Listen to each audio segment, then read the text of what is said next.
പ്രിയപ്പെട്ട കുട്ടികളെ, ഇന്നത്തെ വീഡിയോ USS എക്സാമിൻ്റെ ഫുൾ ടോപ്പിക്കും നമ്മൾ ഇന്നെടുക്കുകയാണ്. മാത്തമാറ്റിക്സിൻ്റെ മുഴുവൻ പാഠഭാഗങ്ങളും ഒറ്റ വീഡിയോയിൽ ഉൾപ്പെടുത്തി നിങ്ങൾക്ക് പരീക്ഷയ്ക്ക് വളരെ എളുപ്പമാക്കി തരാനുള്ളൊരു ശ്രമമാണ് കേട്ടോ ടീച്ചർ നടത്തുന്നത്. അപ്പോൾ എല്ലാവരും വീഡിയോ വളരെ ഭംഗിയായിട്ട് കാണുക, പലത് ആവർത്തി കാണുക, എക്സാമിൻ്റെ തലേദിവസം ഒന്നുകൂടി കണ്ടിട്ട് പോവുക കേട്ടോ. ആദ്യത്തെ ചാപ്റ്റർ പാരലൽ ലൈൻസ് എന്നുള്ള ചാപ്റ്ററാണ്. പാരലൽ ലൈൻസ് എന്ന് പറഞ്ഞാൽ ഒരിക്കലും കൂട്ടിമുട്ടാത്ത തരം ലൈൻസാണ് പാരലൽ ലൈൻസ്. എത്ര നമ്മൾ എത്രത്തോളം നമ്മൾ നീട്ടി വരച്ചാലും ഇവയിലിടയിലുള്ള ഡിസ്റ്റൻസ് സെയിം ഡിസ്റ്റൻസ് കീപ്പ് ചെയ്യുന്ന തരം ലൈൻസാണ് പാരലൽ ലൈൻസ്. അപ്പോൾ ഈ പാരലൽ ലൈൻസിൻ്റെ കണ്ടീഷനിൽ നമുക്ക് ഈ പാരലൽ ലൈനിനെ മറ്റൊരു ലൈൻ കട്ട് ചെയ്ത് കടന്നു പോകാമെന്ന് വിചാരിക്കുക. അപ്പോൾ ഇവിടെ ജസ്റ്റ് ഒരു ലൈനിന് മറ്റൊരു ലൈൻ കടന്നു പോകുമ്പോൾ ഉണ്ടാകുന്ന പ്രോപ്പർട്ടീസൊക്കെ നമ്മൾ 6th സ്റ്റാൻഡേർഡിൽ പഠിച്ചതാണ്. അതായത് ഇവിടെ ഈ ഓപ്പോസിറ്റ് ഇങ്ങനെ ഇരിക്കുന്ന ആംഗിൾസിനെ വെർട്ടിക്കലി ഓപ്പോസിറ്റ് ആംഗിൾസ് എന്നാണ് പറയുന്നത്.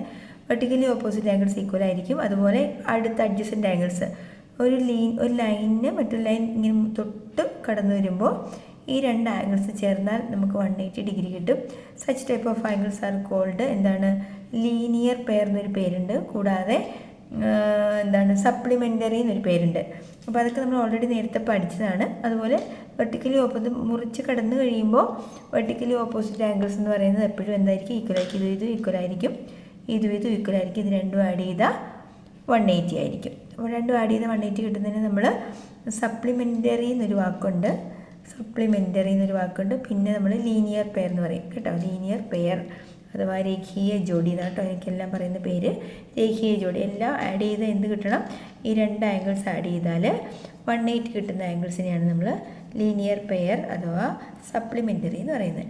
ഇനി നോക്കുക, ഒരു രണ്ട് ലൈനിനെ മറ്റൊരു ലൈൻ കട്ട് ചെയ്ത് കടന്നു പോകുമ്പോൾ നമുക്കിവിടെ 8 ആംഗിൾസ് ഫോം ആവും. ഇത് 4 എണ്ണം, 1 2 3 4 എണ്ണം. അതുപോലെ തന്നെ ഇവിടെയും 1 2 3 4 ആംഗിൾസ് ഫോം ആകും. ഒരു കാര്യം ശ്രദ്ധിച്ചോളുക, ഇവിടെ നമുക്കറിയാം ഈ ഒരൊറ്റ ലൈനിൻ്റെ കണ്ടീഷൻ തന്നെ വെച്ച് നമുക്ക് ഈ ഒരു ആംഗിൾ നിങ്ങൾക്ക് അറിയാമെങ്കിൽ, ഈ ഒരു ആംഗിൾ അറിയാമെങ്കിൽ ബാക്കി എല്ലാം നമുക്ക് കണ്ടെത്താൻ പറ്റും. ഒരു 4-5 പ്രോപ്പർട്ടീസ് ഉണ്ട്.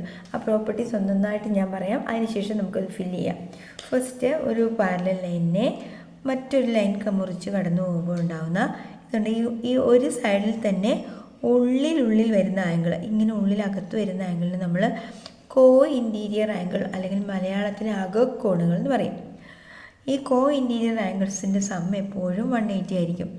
പിന്നെ ഈ പാഠപുസ്തകത്തിൽ ഒരു പ്രത്യേകത, ഇപ്രാവശ്യം നമ്മൾ പുതുതായിട്ട് പഠിച്ച ഒരു കാര്യം, ഒരു ലൈനിനെ മറ്റൊരു ലൈൻ മുറിച്ച് കടക്കുമ്പോൾ ഉണ്ടാകുന്ന ചെറിയ കോണുകളെല്ലാം ഒരേ വലിപ്പമുള്ളവയാണ്. ചെറിയ കോൺ എന്ന് പറഞ്ഞാൽ അറിയാലോ, വലിപ്പം ചെറുതായിട്ടുള്ളത്. ചെറിയ കോണുകളെല്ലാം ഒരേ കോണളവായിരിക്കും. ഇതൊരു 50 ഡിഗ്രി ആണെങ്കിൽ തീർച്ചയായിട്ടും ഈ പുള്ളിക്കാരൻ 50 ഡിഗ്രി ആയിരിക്കും. അതുപോലെ ഇവിടെ ഇത് ചെറുതാണല്ലോ, ഇത് 50 ഡിഗ്രി ആയിരിക്കും. അതുപോലെ ഇതും 50 ഡിഗ്രി ആയിരിക്കും. അപ്പോൾ ഒരു പാരലൽ ലൈനിനെ ഒരു വര മുറിച്ച് കിടക്കുമ്പോൾ ഉണ്ടാകുന്ന എല്ലാ ചെറിയ കോണുകളും ഒരേ അളവായിരിക്കും. അതുപോലെ എല്ലാ വലിയ കോണുകളും എന്തായിരിക്കും? ഒരേ അളവായിരിക്കും. ഈ കോണും എല്ലാം ഒരേ അളവാണ്. അത് കണ്ടുപിടിക്കാനുള്ള മാർഗം എന്താ? നമുക്കറിയാം, ഒരു സ്ട്രെയിറ്റ് ലൈൻ വരുമ്പോൾ രണ്ടും കൂടെ കൂട്ടിയാൽ 50 ആണെന്ന് ഓൾറെഡി പറഞ്ഞല്ലോ. അപ്പം 180 ആണെന്ന് പറഞ്ഞല്ലോ. അപ്പോൾ ഇത് 50 ആണെങ്കിൽ ഇത് 130 ആയിരിക്കും. അപ്പോൾ ഇതെല്ലാം 130 ആയിരിക്കും. അപ്പോൾ ഈ ഒരു കോൺസെപ്റ്റിൽ നിന്ന് നമുക്ക് എന്തൊക്കെയോ മനസ്സിലായി. ഇതാ നോക്ക്, ഇവിടെ ഈ അകത്തെ 2 കോണുകൾ മാത്രം നോക്കിക്കേ. ഈ 2 കോണുകൾ തമ്മിൽ കൂട്ടിയാൽ എത്രയാണ്? അതും 180 ആണ്. അപ്പോൾ അതൊരു പുതിയ പ്രോപ്പർട്ടിയാണ്.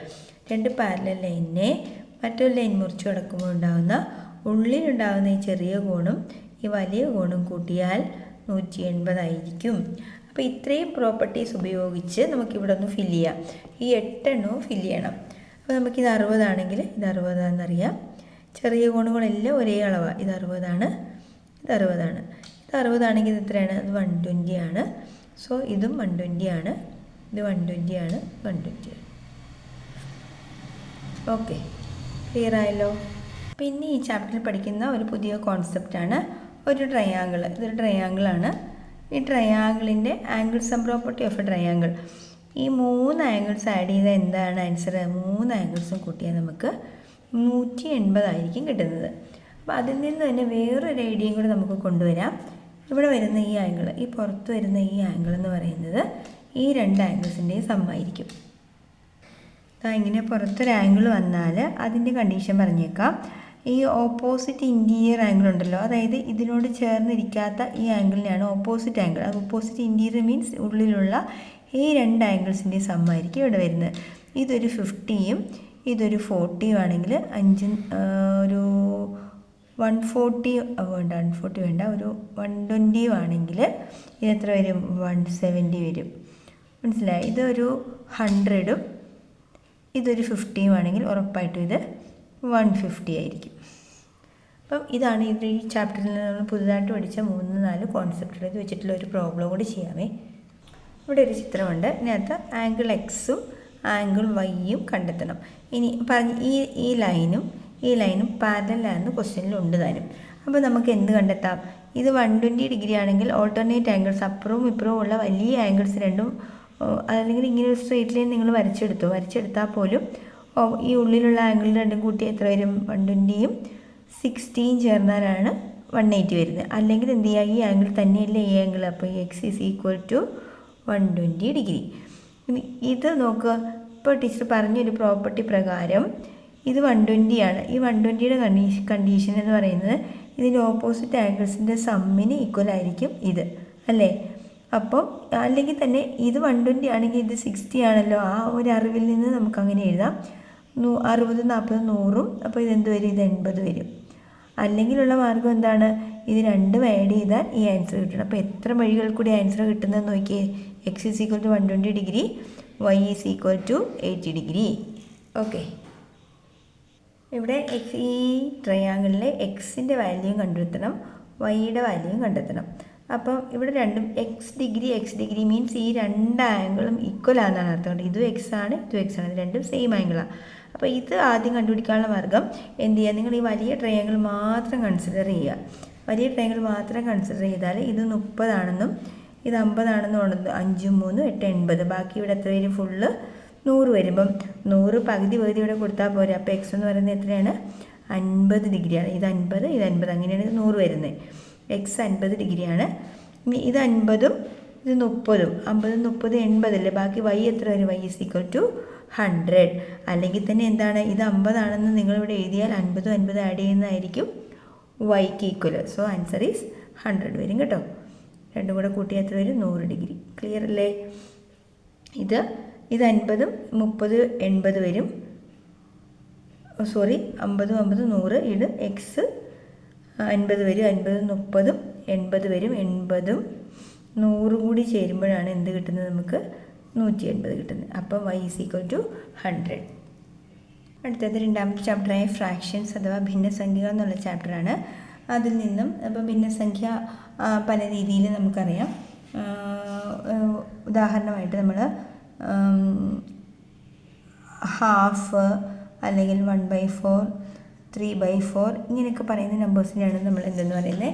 ഫ്രാക്ഷൻസ് എന്ന് പറയുന്നത്. ഫ്രാക്ഷൻസിൻ്റെ മുകളിലുള്ള നമ്പറിനെ നമ്മൾ ന്യൂമറേറ്റർ എന്നും താഴെയുള്ള നമ്പറിന് ഡിനോമിനേറ്റർ. അപ്പോൾ ന്യൂമറേറ്ററും ഡിനോമിനേറ്ററും ഉൾപ്പെടുന്ന സംഖ്യകളാണ് ഫ്രാക്ഷൻസ്. ഫ്രാക്ഷൻസ് തന്നെ മുകളിലെല്ലാം ചെറിയ നമ്പർ തന്നെ വരണമെന്ന് നിർബന്ധമൊന്നുമില്ല. എങ്ങനെ വേണമെങ്കിലും എഴുതാം. 8/5 അല്ലെങ്കിൽ 10/3 എന്നൊക്കെ എഴുതാം. അപ്പം മുകളിൽ ചെറിയ നമ്പർ വരികയാണെങ്കിൽ അവ ഒന്നിനേക്കാളും ചെറിയ സംഖ്യകളായിരിക്കും. ഒന്നിനേക്കാൾ താഴെയുള്ള സംഖ്യകളാണ് അവയ്ക്ക്. അതേസമയം മുകളിൽ വലിയ സംഖ്യകൾ വന്നാൽ അതെല്ലാം ഒന്നിനേക്കാളും വലുതായിരിക്കും. അപ്പോൾ ഇവയെ നമ്മൾ പ്രോപ്പർ പേരിലൊന്നും പ്രാധാന്യമൊന്നുമില്ല, അതിലും വെറുതെ പറയാണ്. ഇത് പ്രോപ്പർ ഫ്രാക്ഷൻ എന്നറിയപ്പെടും, ഇത് ഇംപ്രോപ്പർ ഫ്രാക്ഷൻ എന്നറിയപ്പെടും. ഇംപ്രോപ്പർ ഫ്രാക്ഷനെ നമ്മൾ ഡിവൈഡ് ചെയ്താൽ നോക്ക്, 8നെ 5 കൊണ്ട് ഡിവൈഡ് ചെയ്താൽ 1 5s are 5, റിമൈൻഡർ 3. അപ്പോൾ ഇതാ ഇവിടെ ആൻസർ എന്ത് വന്നു? 1 വന്നു. ഈ റിമൈൻഡർ 3നെ ഇവിടെ എഴുതി, ഡിവൈസർ 5നെ എഴുതുമ്പോൾ ഇതെന്തായത് ഇങ്ങനെയായി മാറി. അപ്പം പ്രോപ്പർ ഫ്രാക്ഷന് ഇംപ്രോപ്പർ ഫ്രാക്ഷന് ഇങ്ങനെ വന്നാൽ നമ്മളതിനെ മിക്സഡ് ഫ്രാക്ഷൻ എന്ന് പറയും. എന്താണ്? മിക്സഡ് ഫ്രാക്ഷൻ കേട്ടോ. അപ്പോൾ ഇത്തരം നമ്പേഴ്സുകൾ കൊണ്ടുള്ള കുറേ ഓപ്പറേഷൻസാണ് ഈ ചാപ്റ്ററിൽ പഠിക്കുന്നത്. 1-2 പ്രോബ്ലംസ് നമുക്കൊന്ന് ചെയ്ത് നോക്കാം. ഒന്നും കൂടി നിങ്ങൾക്ക് ഓർമ്മയിൽ നിൽക്കാൻ വേണ്ടി ഞാൻ ഒന്നും കൂടി പറയാം. പ്രോപ്പർ ഫ്രാക്ഷൻ, അതായത് മുകളിൽ ചെറിയ നമ്പർ വരുന്നവരെ നമ്മൾ പ്രോപ്പർ ഫ്രാക്ഷൻ എന്ന് പറയും. പ്രോപ്പർ എന്ന് വെച്ചാൽ അവർ ഒന്നിനേക്കാൾ താഴെയായിരിക്കും, ലെസ് ദാൻ 1 ആയിരിക്കും കേട്ടോ, ലെസ് ദാൻ 1. ഇനി 5/3 എന്നാന്ന് വിചാരിക്കുക, അവരെ നമ്മൾ വിളിക്കുന്നതാണ് ഇംപ്രോപ്പർ ഫ്രാക്ഷൻ.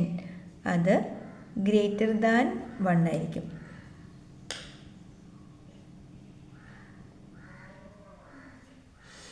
ഈ ഇംപ്രോപ്പർ ഫ്രാക്ഷനെ നമുക്ക് എങ്ങനെ കൺവേർട്ട് ചെയ്യാം? മിക്സഡ് ഫ്രാക്ഷനാക്കി കൺവേർട്ട് ചെയ്യാം. അതായത് 5-നകത്ത് 3 ഒരു പ്രാവശ്യം, റിമൈൻഡർ 2 ഉണ്ടല്ലോ, 2 ഇവിടെ എഴുതി, ഡിവൈസർ 3 ഇവിടെ എഴുതി. ഇങ്ങനെ എഴുതിയാൽ നമ്മളിതിനെ എന്ത് പറയും? മിക്സഡ് ഫ്രാക്ഷൻ എന്ന് പറയും.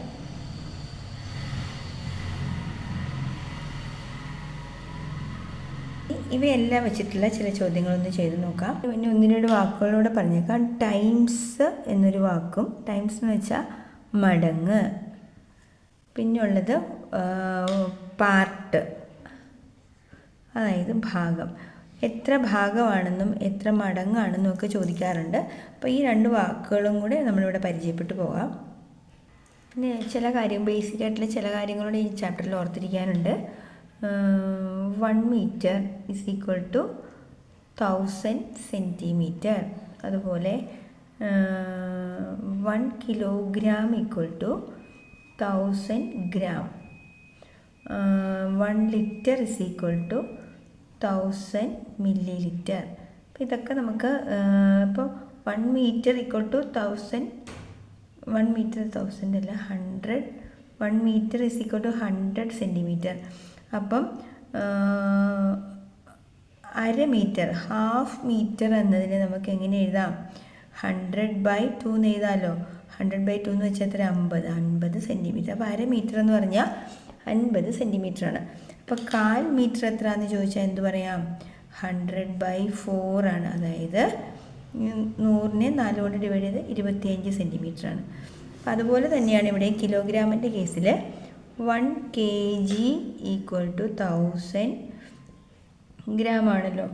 അപ്പം 1/2 kg, 1/2 kg എന്ന് പറഞ്ഞാൽ 1000 ഡിവൈഡഡ് ബൈ 2, അതായത് 500 ഗ്രാം ആയിരിക്കും 1/2 കിലോഗ്രാം. അങ്ങനെയാണെങ്കിൽ 250 ഗ്രാം, അതിൻ്റെയും പകുതി എടുത്താൽ എന്ത് വരും? ഹാഫിൻ്റെയും ഹാഫ്. അത് ശ്രദ്ധിച്ചോ, ഹാഫിൻ്റെ ഹാഫ്, ഹാഫിൻ്റെ ഹാഫ്, അരയുടെ പകുതി. അപ്പം നമ്മളതിനെ എങ്ങനെ വിളിക്കാം? Half of half. അപ്പോൾ ഇൻ്റെ അല്ലെങ്കിൽ ഓഫ് എന്നൊക്കെ വരുമ്പോൾ, അങ്ങനെ എഴുതാം, half into half. That is equal to 1 1s are 1/2, 2s are 4, 1/4. അപ്പോൾ 1/4 കിലോഗ്രാം, 1/4 കിലോഗ്രാം എന്ന് പറയുന്നത് 250 ഗ്രാമാണ്. അപ്പോൾ ഇതിങ്ങനെയുള്ള ചെറിയ ചെറിയ മൈന്യൂട്ടായിട്ടുള്ള ചില ഫാക്റ്റുകളുണ്ട്, അത് നിങ്ങൾ പഠിച്ചിരിക്കണേ. അപ്പോൾ ഒരു അയൺ ബ്ലോക്കിൻ്റെ വെയിറ്റ് 1/4 കിലോഗ്രാം ആണെന്ന് വിചാരിക്കുക. ഒരു അയൺ ബ്ലോക്കിൻ്റെ വെയിറ്റ് 1/4 kg ആണ്. അങ്ങനെയാണെങ്കിൽ അതേപോലുള്ള 15 എണ്ണത്തിൻ്റെ വെയിറ്റ് കണ്ടുപിടിക്കാൻ എന്ത് ചെയ്താൽ മതി? 1/4 × 15. അപ്പം ഇൻറ്റു ചെയ്യുമ്പോൾ ന്യൂമറേറ്റർ തമ്മിൽ മൾട്ടിപ്ലൈ ചെയ്യണം. താഴെ ഒരു നമ്പർ ഉണ്ടെങ്കിൽ അതുമായിട്ട് മൾട്ടിപ്ലൈ ചെയ്യാം. ഒരാളെ ഉള്ളെങ്കിൽ അത് ന്യൂമറേറ്ററുമായിട്ടാണ് മൾട്ടിപ്ലൈ ചെയ്യണം. 1 × 15, 15/4 kg എന്ന് വരും. ഇത് 15/kg ഒരു ഇംപ്രോപ്പർ ആണല്ലോ, നമുക്ക് വേണമെങ്കിൽ ഇതിനെ ഡിവൈഡ് ചെയ്തെടുക്കാം. 15നെ 4 കൊണ്ട് ഡിവൈഡ് ചെയ്താൽ 4 3s are 12, റിമൈൻഡർ 3. അപ്പം 3 കിലോഗ്രാമും 3/4 ഗ്രാമും, അതായത് 3.25 കിലോഗ്രാം എന്ന് ഒന്നിച്ച് പറയാം. ഓക്കെ, 15 ഒരു അയൺ ബ്ലോക്കിൻ്റെ വെയിറ്റ് 1/4 കിലോ ആണെങ്കിൽ അതുപോലുള്ള 15 എണ്ണത്തിൻ്റെ വെയിറ്റ് ഒന്നിച്ചെടുത്താൽ എത്ര കിട്ടും? 3.25 കിലോഗ്രാം ആകും. 1 മീറ്റർ നീളമുള്ള ഒരു ചരട്, 1 മീറ്റർ നീളമുള്ള ചരടിനെ എന്താക്കി 5 ഈക്വൽ പാർട്ടാക്കി. മീൻസ് എന്ത് ചെയ്താൽ മതി? 1നെ 1/5 കൊണ്ട് മൾട്ടിപ്ലൈ ചെയ്താൽ, 5 ഈക്വൽ പാർട്ടാക്കുക വെച്ചാൽ 1/5 കൊണ്ട് മൾട്ടിപ്ലൈ ചെയ്യുക. അല്ലെങ്കിൽ എന്ത് ചെയ്താൽ മതി? 1നെ 5 കൊണ്ട് ഡിവൈഡ് ചെയ്യുക, അത്രേ ഉള്ളൂ.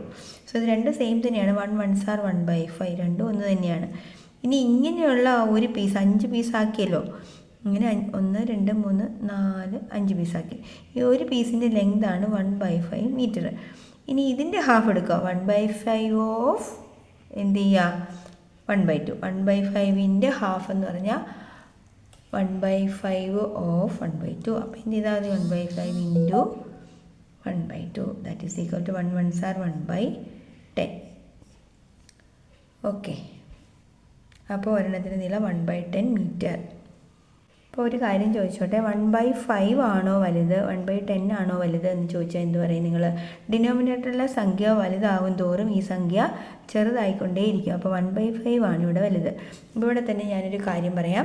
ഒരു കേക്ക് എടുത്തിട്ട് ആ കേക്കിനെ നിങ്ങൾ 3 കഷ്ണമാക്കുക. 3 കഷ്ണമാക്കുക എന്ന് വെച്ചാൽ എന്തെന്നാണ് അതിനെ പറയുന്നത്? നമ്മളിതിനെ 1/3 എന്ന് പറയും അല്ലേ? ഒന്നിനെ 3 തുല്യ കഷ്ണങ്ങളാക്കി മുറിച്ചു. എന്നാൽ ഈ കേക്കിനെ ഞാൻ ഒരു 8 തുല്യ കഷ്ണങ്ങളാക്കി മുറിച്ചാലോ? 1 2 3 4 5 6 7 8 തുല്യ കഷ്ണമാക്കി എന്ന് വിചാരിക്കുക. അപ്പോൾ ഇതിനകത്ത് ഇതാണോ 1/3 ആണോ വലുത് 1/8 ആണോ വലുത്? 1/3 അല്ല. അതായത് ഡിനോമിനേറ്റർ വലുതാവും തോറും ഇത് കഷ്ണം ചെറുതായിക്കൊണ്ടേയിരിക്കും. വലിയ കഷ്ണം ഏതാണ്? 1/3 ആണ്. അപ്പം ഏതാണ് വലുതെന്നൊക്കെ ചോദിച്ചാലുള്ള ഐഡിയ ഇപ്പോൾ മനസ്സിലായല്ലോ. അപ്പോൾ ഒരു കാര്യം, 1/4 ആണോ വലുത് 1/2 ആണോ വലുത് ഹാഫ് ആണോ കാലാണ്? അപ്പം നിങ്ങൾക്കറിയാമല്ലേ 1/2 വലുതെന്ന്. അപ്പോൾ ഡിനോമിനേറ്ററിൽ ഇതിനേക്കാളും വലുതാണ് ഈ സംഖ്യ, അതുകൊണ്ട് തന്നെ ഇതാണ് വലിയ നമ്പർ. ഇതാണ് വലിയ നമ്പർ. ഡിനോമിനേറ്റർ വലുതാവും തോറും സംഖ്യ ചെറുതാകും. ഡിനോമിനേറ്റർ ചെറുതാണെങ്കിൽ ഈ സംഖ്യ വലുതായിരിക്കും. അത് ഒരു ഉദാഹരണം, ഇപ്പോൾ ഒരു ദോശ നേർ പകുതിയായിട്ട് മുറിച്ചാൽ ഇത്രേ കിട്ടും ഒരാൾക്ക് കിട്ടുന്ന കഷ്ണത്തിൻ്റെ വലിപ്പമാണിത്. അതേ ദോശയെ 4 തുല്യ കഷ്ണമാക്കിയാലോ ഒരാൾക്ക് കിട്ടുന്ന എത്രയാണ്? ഇത്രയേ കിട്ടുകയുള്ളൂ. അപ്പോൾ ഏത് കഷ്ണമാണ് വലുത്? ഇത് 1/2 ആണ്, ഇതായിരിക്കും വലുത്. ഇവിടെ ഞാൻ 2 ചോദ്യങ്ങൾ എഴുതിയിട്ടുണ്ട്. 4 times 5 1/3. അപ്പോൾ ടൈംസ് എന്ന് പറയുമ്പോൾ നമ്മൾ എന്ത് ചെയ്യണം? ഇൻറ്റു ചെയ്യണം. മിക്സഡ് ഫ്രാക്ഷൻ വന്നാൽ അതിനെ എന്ത് ചെയ്യണം? ഫ്രാക്ഷൻ ആക്കണം. 5 3s are 15 + 1 16/3 എന്ന് വരും. 4 into that is equal to 4 into 16. 4 into 16 എന്ന് പറയുമ്പോൾ 64/3. ഇത് ഡിവൈഡ് ചെയ്ത് എടുത്താൽ മതിയോ?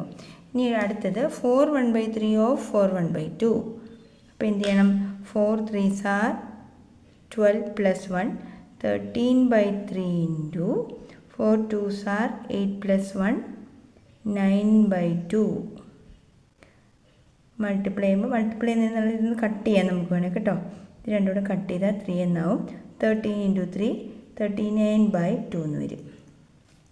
39/2. ഓക്കെ, ഒരു ചോദ്യമുള്ളത്, the perimeter of a square is 14 meter.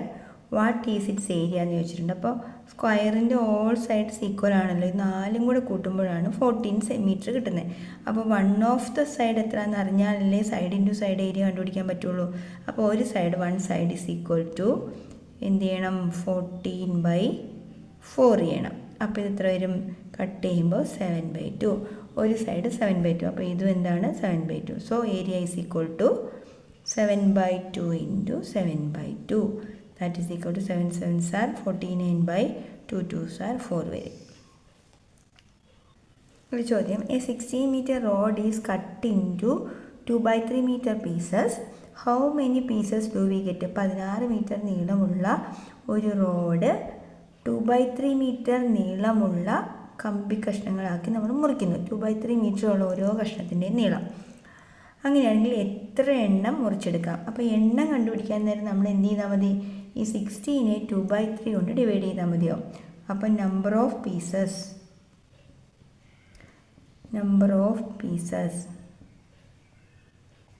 Equal to 16 divided by 2/3. അപ്പോൾ ഡിവിഷൻ വരുമ്പോൾ ഫ്രാക്ഷനിൽ ഡിവിഷൻ ഇല്ല. നമ്മൾ എന്ത് ചെയ്യണം? രണ്ടാമത്തെ സംഖ്യയുടെ റെസിപ്രോക്കൽ കണ്ടെത്തിയിട്ട് മൾട്ടിപ്ലൈ. റെസിപ്രോക്കൽ മീൻസ് തല തിരിച്ചിടുക. ഇൻറ്റു 3/2 എന്നാവും. അപ്പോൾ ഇത് കട്ട് ചെയ്യുമ്പം 8 വരും. 8 3s are 24 പീസസ്. മൊത്തം എത്ര പീസ് കിട്ടും? 24 പീസ് കിട്ടും. അപ്പോൾ എപ്പോഴും ഹൗ മെനി പീസസ്, എത്ര പീസസ് എന്ന് എത്ര എണ്ണം എന്ന് ചോദിക്കുമ്പോൾ ഇതിനെ ഇതുകൊണ്ട് ഡിവൈഡ് ചെയ്താൽ മതിയോ?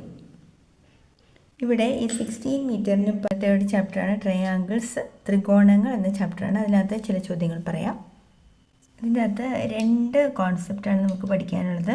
ഒരു ട്രയാങ്കിളിൽ ഏറ്റവും ചെറിയ ആംഗിൾ ഇതാണല്ലോ ചെറിയ ആംഗിൾ. ഈ ചെറിയ ആംഗിളിൻ്റെ ഓപ്പോസിറ്റ് ആയിരിക്കും ചെറിയ വശം. ചെറിയ വശം ഇത് ഏറ്റവും ചെറിയ കോണായിരിക്കും. വലിയ ആംഗിൾ ഇതാണ് വലിയ ആംഗിൾ. വലിയ ആംഗിളിൻ്റെ ഓപ്പോസിറ്റ് ആയിരിക്കും വലിയ വശം. ഇടത്തരം ഇത് ഒരു ഇടത്തരം ആംഗിൾ ആണെങ്കിൽ അതിൻ്റെ ഓപ്പോസിറ്റ് ആയിരിക്കും ഇടത്തരം സൈഡ്. ഇടത്തരം വശമായിരിക്കും കേട്ടോ ഇടത്തരം. എന്നുവെച്ചാൽ ഒത്തിരി ചെറുതുമല്ല വലുതുമല്ല. അപ്പോൾ ചെറിയ ആംഗിളിൻ്റെ ഓപ്പോസിറ്റ് ചെറിയ വശമായിരിക്കും. വലിയ ആംഗിളിൻ്റെ ഓപ്പോസിറ്റ് വലിയ വശമായിരിക്കും. ഇടത്തരം കോണിൻ്റെ ഓപ്പോസിറ്റായി ഇടത്തരം നീളമായിരിക്കും. ഇതാണ് ഒരു ഐഡിയ. അടുത്ത ഒരാശയം, ഒരു ത്രികോണം നമ്മൾ വരച്ചാൽ ഇതിൻ്റെ അകത്ത് നീളം കൂടിയ വശം, ഇപ്പോൾ ഈ ത്രികോണത്തിൽ നിങ്ങൾക്ക് കാണാം ഇതാണല്ലോ നീളം കൂടിയ വശം. ഈ നീളം കൂടിയ വശത്തിൻ്റെ അളവെന്ന് പറയുന്നത് ഈ മറ്റ് രണ്ട് വശങ്ങളുടെ അളവുകളുടെ തുകയേക്കാൾ കുറവായിരിക്കണം. അപ്പോൾ ഇതൊരു 7ഉം ഇതൊരു 6ഉം ആണെന്ന് വിചാരിക്കുക. അപ്പോൾ 7ഉം 6ഉം 13ആണല്ലോ. അതിനേക്കാളും കുറവായ ഒരു സംഖ്യ ആയിരിക്കണം ഇത്. 12ഓ 10ഓ 8ഓ അങ്ങനെയൊക്കെ വരാൻ പാടുള്ളൂ. ഒരു കാരണവശാലും 7നേക്കാളും 6നേക്കാളും കൂടിയ ഒരു നീളം ഇവിടെ വരില്ല. മറ്റ് രണ്ട് വശങ്ങളുടെ തുകയേക്കാൾ കുറവായിരിക്കണം നീളം കൂടിയ വശത്തിൻ്റെ തുക. നീളം കൂടിയ വശത്തിൻ്റെ നീളം മനസ്സിലായോ? മറ്റ് രണ്ട് വശങ്ങളുടെ തുക എത്രയാണോ അതിനേക്കാൾ കുറവ്. 7 + 6 എന്ന് പറയുന്നത് 13ആണ്. 13നേക്കാൾ താഴെയുള്ള ഒരു സംഖ്യ ആയിരിക്കണം ഈ ഒരു വശം എന്ന് പറയുന്നത്. ഇവിടെ ഒരു ചോദ്യമുണ്ട്. ഇതിൽ 3 ത്രികോണത്തിൻ്റെ അളവുകൾ കൊടുത്തിട്ടുണ്ട്. ഈ 3 അളവുകളിൽ ഏതാണ് നമുക്ക് ത്രികോണം വരയ്ക്കാൻ പറ്റുന്നതെന്നാണ് ചോദ്യം. അപ്പോൾ പറഞ്ഞിരിക്കുന്നത് നീളം കൂടിയ വശം ഇതാണല്ലോ നീളം കൂടിയ വശം. നീളം കൂടിയ വശം മറ്റു രണ്ട് വശങ്ങളുടെ തുകയേക്കാൾ കുറവായിരിക്കണം. അപ്പോൾ ഇവിടെ 6ഉം 4ഉം 10 തുല്യമല്ല. തുല്യം എന്നാൽ നമുക്ക് വരയ്ക്കാൻ ബുദ്ധിമുട്ടാണ്. ഇനി ഇത് രണ്ടും നോക്കാം. ഈ നീളം കൂടിയ വശം 5ആണ്. മറ്റ് രണ്ട് വശങ്ങൾ കൂട്ടുന്നത് വലിയ വശത്തേക്കാൾ എന്തായിരിക്കണം? കൂടുതലായിരിക്കണം. അല്ലെങ്കിൽ ഈ രണ്ട് വശങ്ങളുടെ തുകയേക്കാൾ കുറവായിരിക്കണം നീളം കൂടിയ വശം. നോക്കാം, 3ഉം 4ഉം 7ആണ്. 7നേക്കാൾ കുറവാണല്ലോ 5, ശരിയല്ലേ? അപ്പം നമുക്കിത് വരയ്ക്കാൻ പറ്റും. 5 എന്ന് പറയുന്നത് 5നേക്കാൾ വലുതാണ് മറ്റ് രണ്ട് വശങ്ങൾ കൂട്ടുന്നത്. ഇനി ഇത് നോക്കാം, നീളം കൂടിയ വശം 10ആണ്. ഇത് രണ്ടും കൂട്ടി നോക്കാം. 5ഉം 4ഉം 5 + 4നേക്കാൾ കുറവാണോ 10? ഒരിക്കലുമല്ല. അപ്പം നമുക്കിത് എന്ത് ചെയ്യാൻ പറ്റില്ല? ഇത് വരയ്ക്കാൻ പറ്റില്ല. ഇപ്പം മനസ്സിലായല്ലോ? ഈ ഒരൊറ്റ ഐഡിയ ഉപയോഗിച്ചിട്ട് കൃത്യമായിട്ടും ചോദ്യം ഉണ്ടാവും. USS പരീക്ഷയ്ക്ക് ഉറപ്പായിട്ടും ക്വസ്റ്റ്യൻ ഉണ്ടാവും. 100% നിങ്ങൾ പഠിച്ചു വച്ചിരിക്കുക. ഈ ഒരു തീം ഉപയോഗിച്ചിട്ടുള്ള ചോദ്യം USS എക്സാമിനുണ്ടായിരിക്കും. അടുത്ത 4ാമത്തെ പാഠം നമ്മൾ വിപരീത ഭിന്നങ്ങൾ. അത് നമ്മൾ ആ ഫ്രാക്ഷൻ്റെ കൂടെ പറഞ്ഞു പോയിരുന്നു. അടുത്ത എന്താ? ഡെസിമൽ ഫോംസ് ആണ്. ഡെസിമൽ ഫോംസ് എന്ന ചാപ്റ്ററുമായി ബന്ധപ്പെട്ട ചില ചോദ്യങ്ങൾ ചെയ്യാം. സാധാരണ ഒരു ഭിന്നസംഖ്യയുടെ ഫോർമാറ്റ് എഴുതാം. അപ്പോൾ 325/10 എന്നൊരു സംഖ്യ, ഇതൊരു ഭിന്നസംഖ്യയാണ്. ഇതിനെ നമുക്ക് ഡെസിമൽ ഫോമിലാക്കാൻ ഈ താഴെ 0 വരുന്ന സംഖ്യകൾ വന്നാൽ ഇപ്പോൾ ഒരു 0 ഉള്ളൂ എങ്കിൽ നമ്മൾ ആൻസറിൽ ആ ഒരു ഡിജിറ്റ് മാറ്റി ബാക്കിലേക്ക് കുത്തിട്ടാൽ മാത്രം മതിയോ. ഇപ്പോൾ ഒരു 325/100 എന്നാണെങ്കിൽ നമ്മൾ എന്ത് ചെയ്യണം? 3.25 എന്ന് എഴുതാം. നമുക്ക് 325/1000 എന്നാണെങ്കിൽ പോയിൻറ്റിന് ശേഷം 3 പേരുണ്ടായിരിക്കണം. 0.325. അപ്പം 0.325 എന്ന് പറയുമ്പോൾ നമ്മൾ 0 പോയിൻ്റ് എന്ന് സാധാരണ പറയാറുണ്ട്. 0.325 ആണ് ഇതിൻ്റെ ആൻസർ വരുന്നത്. അപ്പം ജസ്റ്റ് ഒരു നമ്പറേ ഉള്ളൂ എന്ന് വിചാരിക്കുക. ഉദാഹരണമായിട്ട് ഒരു 5/100 എന്നാണെങ്കിൽ പോയിൻറ്റിന് ശേഷം രണ്ട് സംഖ്യകൾ വേണം. ഇവിടെ ആകെ ഒന്നല്ലേ ഉള്ളൂ. അപ്പോൾ നമ്മൾ എന്ത് ചെയ്യണമെന്നറിയോ? 5ന് മുമ്പിൽ ഒരു 0 ഇട്ടിട്ട് വേണം പോയിൻ്റ് ഇടാൻ. അപ്പോൾ ഇത് 0.05 എന്ന് പറയും. തന്നാൽ അതിന് നമുക്ക് ഭിന്നസംഖ്യയാക്കി എഴുതാൻ പറ്റുമോ എന്ന് നോക്കാം. 45.6, അതുപോലെ 45.06, 4.506 ഇങ്ങനെ ക്വസ്റ്റ്യൻ ആണെന്ന് വിചാരിക്കുക. അപ്പോൾ നമ്മൾ ഇത്ര നേരം ചെയ്ത് ഇങ്ങോട്ടാണെങ്കിൽ ഇനി നമ്മൾ ഇങ്ങോട്ട് ചിന്തിക്കുക. അതായത് പോയിൻറ്റിന് ശേഷം ഒരാളാണ് വരുന്നതെങ്കിൽ ആരെക്കൊണ്ട് ഡിവൈഡ് ചെയ്യണം? 456/10. ഇതാണെങ്കിൽ 4506 പോയിൻറ്റിന് ശേഷം 2 ആളുകളുണ്ട്, 2 0 കൊണ്ട് ഡിവൈഡ് ചെയ്യുന്നു. ഇത് പോയിൻറ്റിന് ശേഷം 3 പേരുണ്ട്. അപ്പോൾ നമ്മൾ എന്തുകൊണ്ട് ഡിവൈഡ് ചെയ്യണം? 1000 കൊണ്ട് ഡിവൈഡ് ചെയ്യണം. അപ്പം നിങ്ങൾ വിചാരിക്കും ഈ ഡെസിമൽ നമ്പേഴ്സ് എല്ലാം ഇങ്ങനെ 0 വരുന്നത് മാത്രമേ വരുള്ളൂ എന്ന്. ഒരു കാര്യം ചെയ്യാം, ഞാൻ ടീച്ചർ ഒരു നമ്പർ കാണിച്ചു തരാം. 1/2 ഇതിനെ നമുക്ക് ഡെസിമൽ ഫോമിലേക്ക് കൺവേർട്ട് ചെയ്യണം, അതായത് പോയിൻ്റ് ഇട്ട നമ്പറാക്കി മാറ്റണം. അപ്പോൾ അതിനുള്ള എളുപ്പമാർഗ്ഗം എന്താണെന്നറിയോ, നമുക്ക് 1നെ 2 കൊണ്ട് ഡിവൈഡ് ചെയ്യാം, ഒരു പ്രശ്നവും ഇല്ല. നമുക്ക് 1നെ 2 കൊണ്ട് ഡിവൈഡ് ചെയ്താൽ 1നകത്ത് 2 ഇല്ല. അപ്പോൾ നമ്മളൊരു പോയിൻ്റ് ഇട്ടിട്ട് 0 ഇട്ടു, 10നകത്ത് 2, 5 times 5 2s are 10, remainder 0. So answer is 0.5. പക്ഷേ ഇവിടെ ഒരു പ്രശ്നമുണ്ട്, നമ്മളിങ്ങനെ ഡിവൈഡ് ചെയ്യാതെ നമുക്കിതെങ്ങനെ ചെയ്യാൻ പറ്റുമെന്ന് നോക്കുക. ഈ 1/2 എന്ന നമ്പറിൻ്റെ തൊട്ടടുത്ത് വരുന്ന ടെൻസിൻ്റെ മൾട്ടിപ്പിൾ ആയിട്ടുള്ള സീറോസ് ഉള്ള നമ്പറാക്കി ഇതിനെ എഴുതാൻ ശ്രമിക്കുക. ഇപ്പോൾ 1/2ൻ്റെ തൊട്ടടുത്തുള്ള 0 നമ്പർ എന്ന് പറയുന്നത് 10 ആണല്ലോ.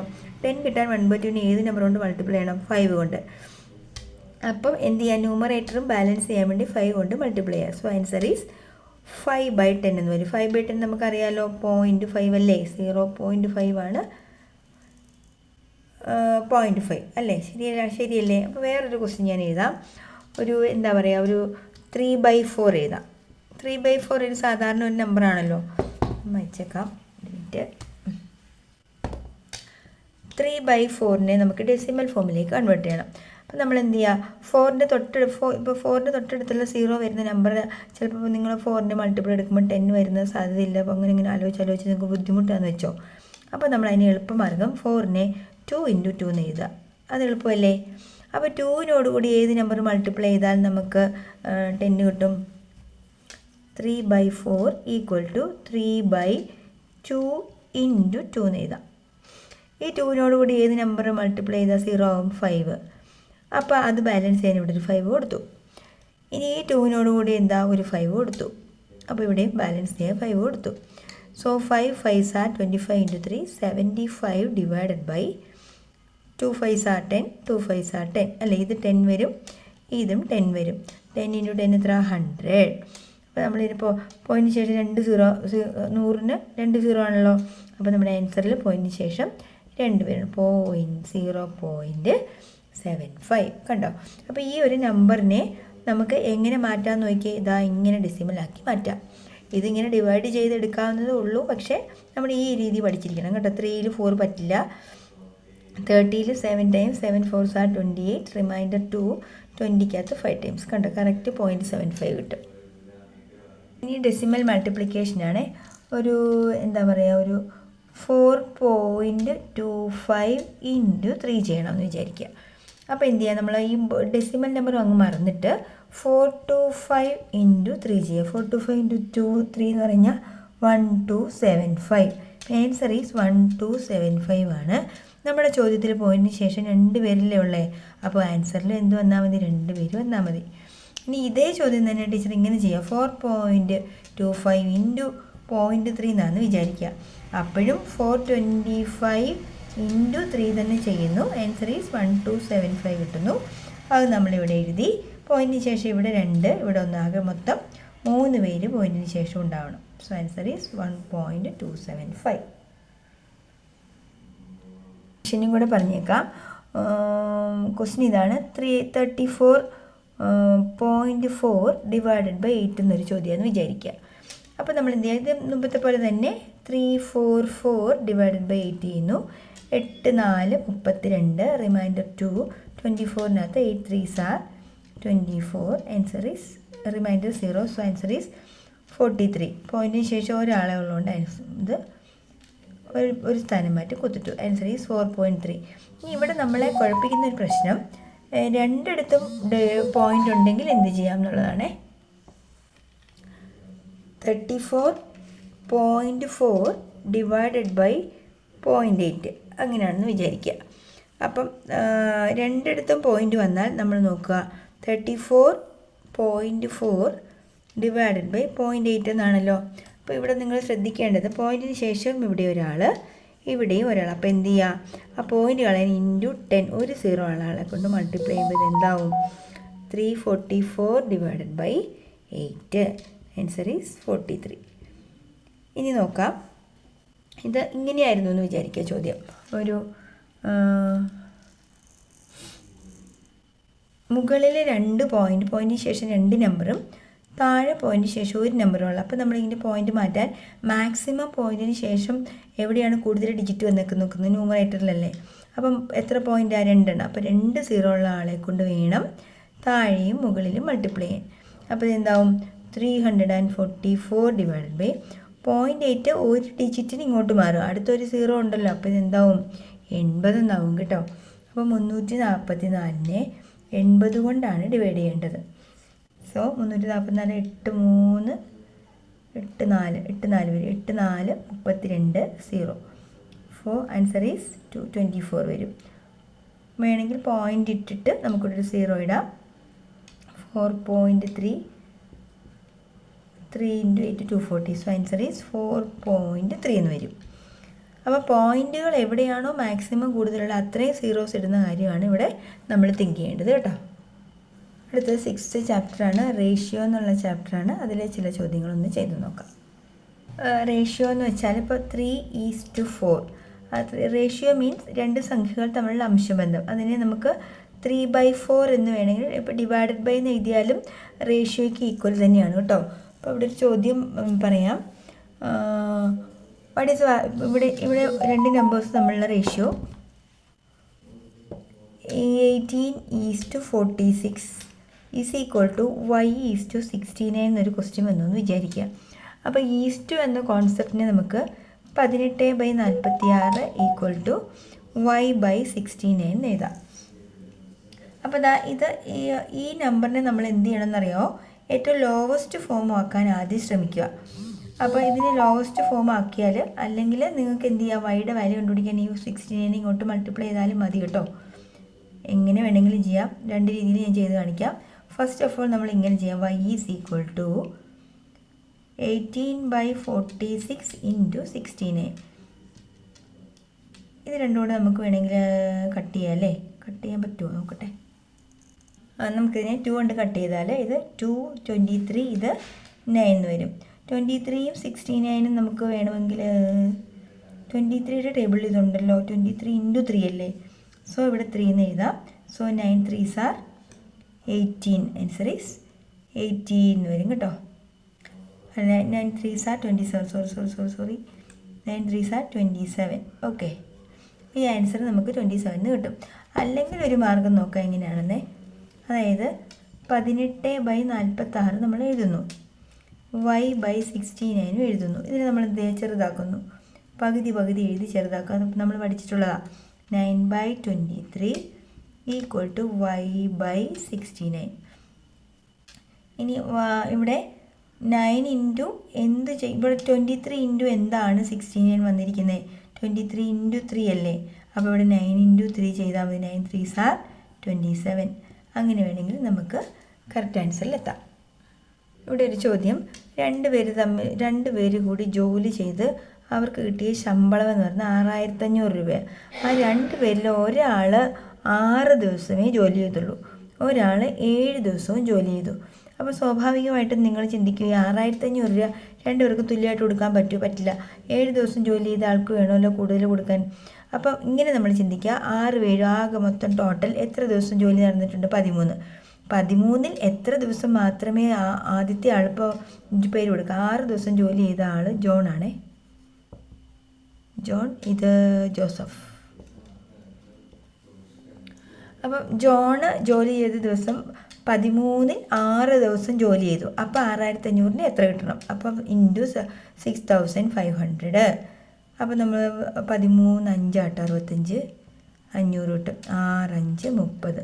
3000 രൂപയാണ് എന്ത് ജോണിന് കിട്ടുന്ന രൂപ. അതേസമയം ജോസഫ് ആണെങ്കിലോ 13 ജോലിയിൽ 7 ജോലി ആര് ചെയ്തതാ? ജോസഫ് ചെയ്താ. എന്തിൻ്റെ? 6500ൻ്റെ ഇത്രയും ഭാഗം അയാൾക്ക് കിട്ടണം. അവിടെ നമ്മൾ കട്ട് ചെയ്തു 5. അപ്പോൾ 500 ആണ്. 7 5 35. ശരിയല്ലേ? 3500ഉം 3000ഉമാണ് 6500. അപ്പോൾ കറസ്പോണ്ടിങ് ആ റേഷ്യോയ്ക്ക് 6:7 എന്നുള്ള റേഷ്യോയിൽ തന്നെയാണ് അവർക്ക് എന്തും കിട്ടേണ്ടത്? ശമ്പളവും കിട്ടേണ്ടത്. മനസ്സിലായോ? അടുത്ത ഷോർട്ട് ഹാൻഡ് മാത്സാണ്.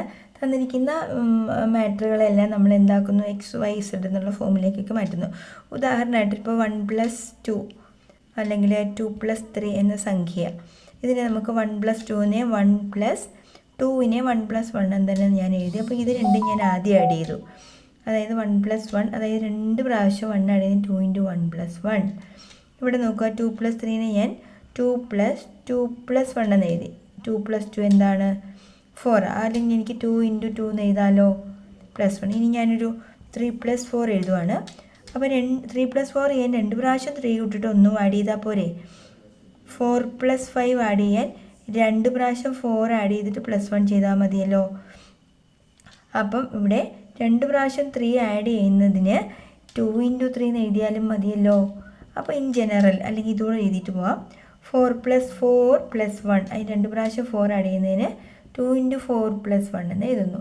അപ്പം അങ്ങനെയാണെങ്കിൽ ഏതൊരു ടൈം എടുത്താലും ഒരു എക്സ് എന്നൊരു നമ്പർ, തൊട്ടടുത്ത നമ്പറിനെ നമുക്ക് എങ്ങനെ വിളിക്കാം? x+1 ആണെങ്കിൽ ഇത് ആഡ് ചെയ്യാൻ എന്ത് ചെയ്താൽ മതി? 2x+1 എന്ന് എഴുതിയാൽ പോരെ. ഓക്കെ.